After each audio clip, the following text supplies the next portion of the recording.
Chapter 9. Now, 1980, early in the year, Toronto. A whole new door opens in the world of fashion. And I just happened to be at the right place to walk through. Colors. So the story goes, a lady in San Francisco, Jean Ballet, if memory serves, has come upon a study of colors and has decided to incorporate her newfound wisdom into predominantly the world of women's cosmetics and clothing, and also popular with men. There was an artist, a painter in the 1940s, who noticed as he mixed and worked with paint, the colors fell into 4 categories. There are primary colors: lemon yellow, fire engine red, black, pure white, etc. These are cold. The skin pigment that corresponds with these could be found in those who had either olive, dark, or pure white skin with a pink underlying pigment. There are cool muted colors, and these also correspond to pink pigment skin-based people.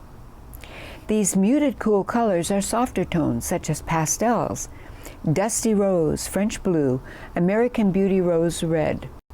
The reds have blue undertones such as burgundy or cranberry. I sometimes think of them as primary colors with a soft layer of dust, or as may be seen through a slight fog. There are vibrant warm colors such as lilac, turquoise, Kelly green, ivory, and warm brown caramel. Yes, like the candy.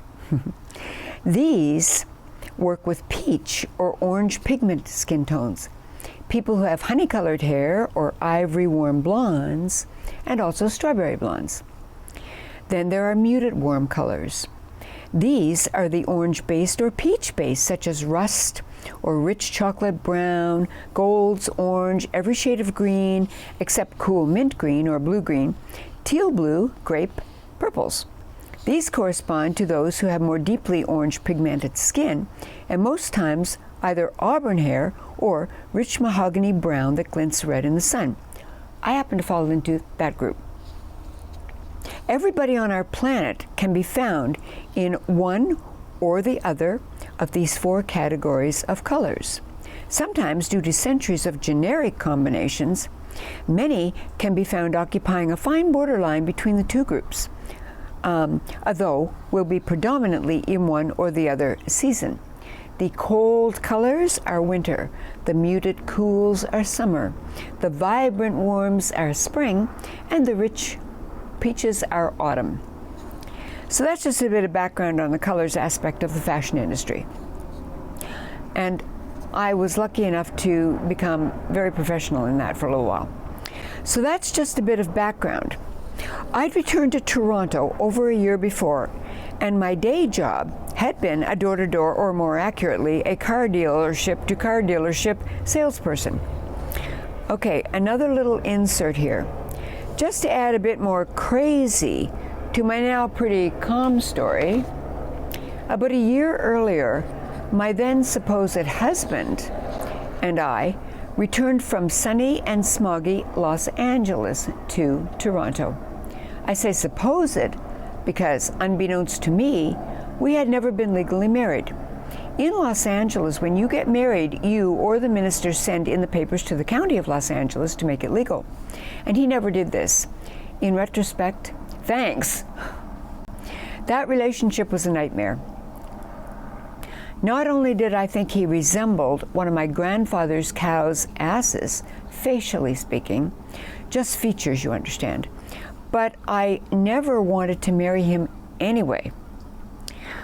During my walk up the church aisle, I frantically stopped dead in my tracks, bolted from the church hall, totally overtaken by a rush of nausea, the haunting screaming voice of intuition, God, a protective angel, or the bottle of wine my 4 girlfriends and I had shared earlier that day.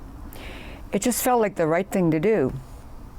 My one regret is that I hadn't kept galloping straight out of there into the street, the Hollywood Hills, and then to the nearest truck stop where I could possibly convince some kind-hearted Canadian-bound trucker to please get me the hell out of Los Angeles and as far as possible away from the demon child of Aleister Crowley, the Church of Scientology, Celebrity Center, Los Angeles.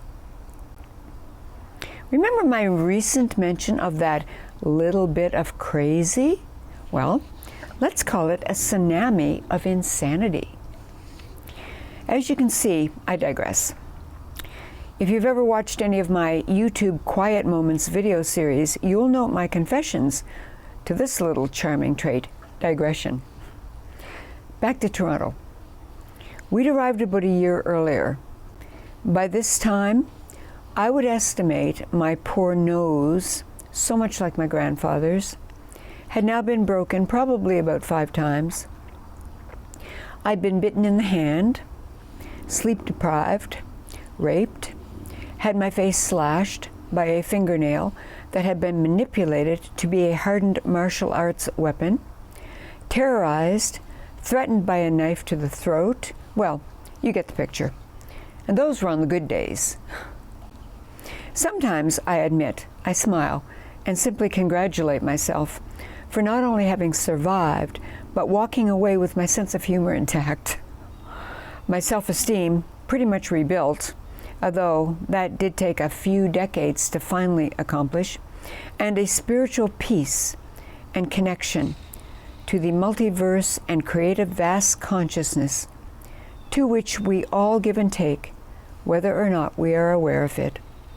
And finally, to the simple, elegant, and all-encompassing reality of our vast spirits.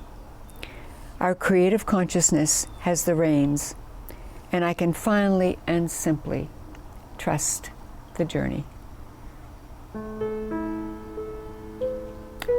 Thank you.